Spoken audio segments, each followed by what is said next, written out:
Hi everyone!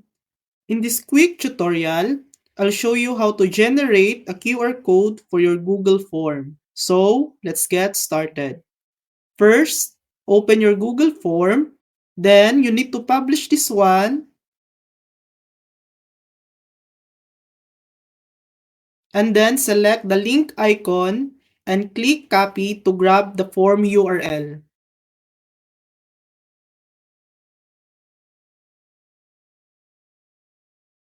Now, go to a free QR code generator like a QR code generator.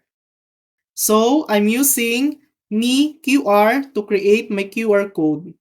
Paste your Google Form link into the field. Then, give your QR code a name.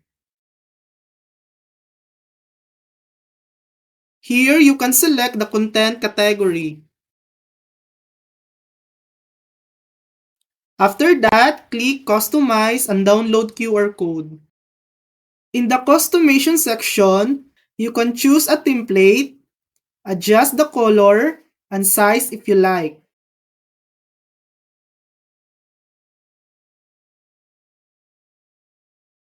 And then save it as SVG or PNG.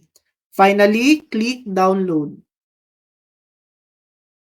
And that's it. You now have your QR code which you can download and scan. If this video helped you, please like and subscribe for more helpful tutorials.